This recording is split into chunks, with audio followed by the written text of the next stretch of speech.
wabarakatuh. Perkenalkan, nama saya Kamalia. Di sini saya akan menjelaskan sedikit tentang materi kita yang berjudul Kesantunan Berbahasa dan Keterampilan dalam Berbahasa.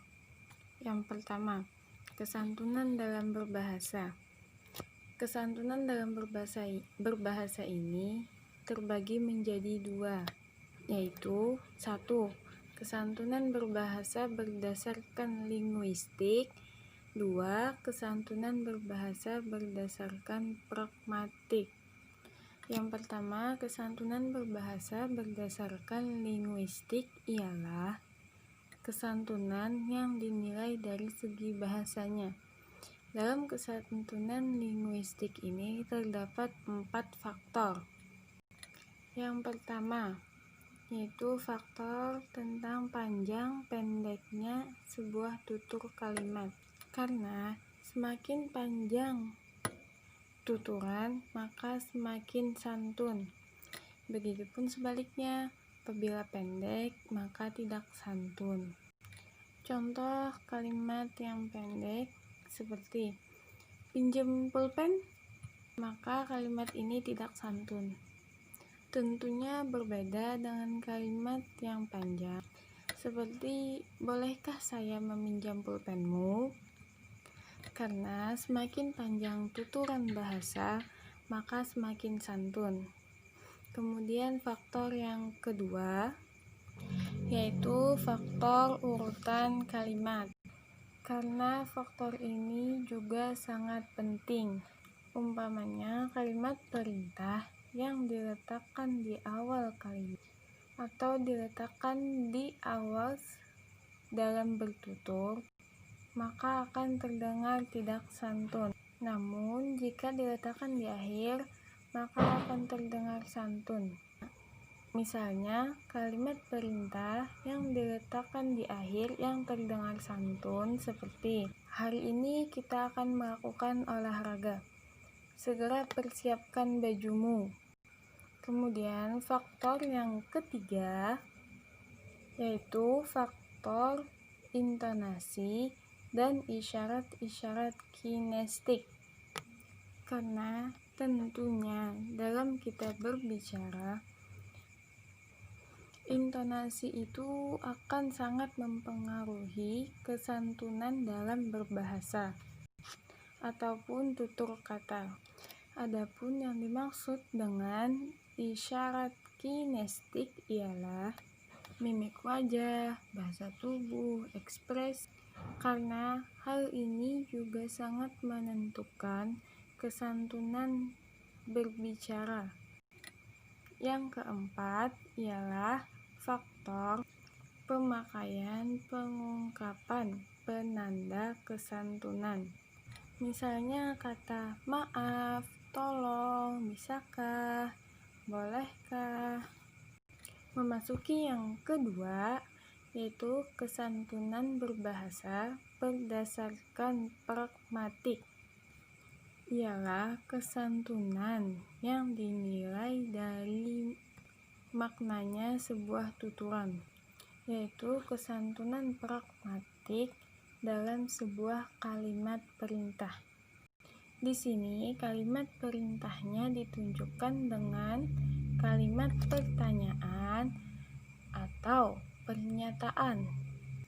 Jadi kalimat itu sebenarnya isinya itu ditunjukkan untuk perintah, tapi kalimat tersebut dikemas, dibikin menjadi kalimat yang cantik, menjadi sebuah kalimat deskriptif atau pertanyaan.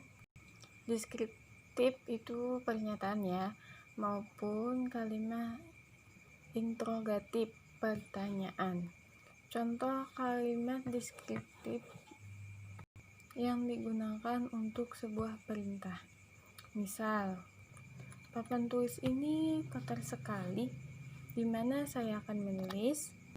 Tentu yang mendengar secara tidak langsung akan menghapus papan tulis tersebut dengan segera. Adapun contoh perintah menggunakan kata pertanyaan atau interrogatif seperti papan tulisnya kotor sekali. Siapa yang piket hari ini? Secara tidak langsung pun yang mendengar pasti akan segera menghapus papan tulis tersebut. Adapun kesantunan pragmatik ini mempunyai beberapa maksim.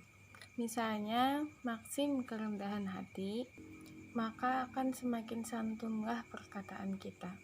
Contoh, silahkan mampir ke gubuk kami yang sederhana ini. Jadi, semakin rendah hati, maka semakin santun pula tutur bahasa kita. Ada pula maksim pujian. Maksim pujian ini, apabila semakin kita memuji orang lain tanpa memuji diri sendiri, maka semakin santunlah tutur kata kita. Selain ini juga terdapat maksim yang lainnya, seperti maksim kedewasaan, maksim kearifan, maksim simpati, dan maksim kesempatan. Masuki pembelajaran kita yang kedua, yaitu keterampilan dalam berbahasa. Keterampilan berbahasa ini merupakan alat komunikasi untuk menyampaikan sebuah gagasan, pesan, dan informasi. Adapun medianya bisa melalui media tulisan atau melalui media lisan. Bahasa juga memiliki peran yang sentral demi terciptanya masyarakat yang santun dan beragam. Seseorang dapat dikatakan santun bisa dilihat dari bahasanya maupun tutur katanya, meliputi nada dan makna yang disampaikan. Terdapat 4 aspek dalam keterampilan berbahasa, yaitu 1. Keterampilan menyimak, yang kedua, keterampilan berbicara, yang ketiga, keterampilan menulis, yang keempat, keterampilan membaca. Keterampilan menyimak ini adalah keterampilan yang paling mendasar. Menyimak dan mendengarkan itu berbeda, karena mendengarkan belum tentu menyimak, tapi apabila menyimak pasti mendengarkan.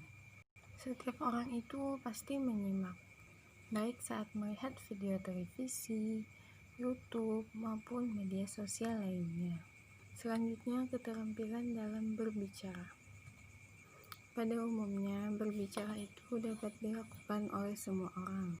Tetapi, berbicara yang terampil hanya bisa dilakukan oleh orang-orang tertentu saja. Berbicara diartikan secara umum ialah suatu penyampaian maksud, ide, dan pemikiran serta isi hati. Selanjutnya, keterampilan dalam menulis. Keterampilan ini dilakukan dengan berbagai tujuan. Ada yang sekedar hanya mengekspresikan dirinya, ada yang dilakukan untuk menyampaikan informasi kepada pembaca, ada yang untuk mengajak para pembaca untuk membaca, ada juga untuk menghasilkan sebuah kalimat. Adapun keterampilan membaca, melalui ini pembaca akan mendapatkan sebuah informasi dari si penulis.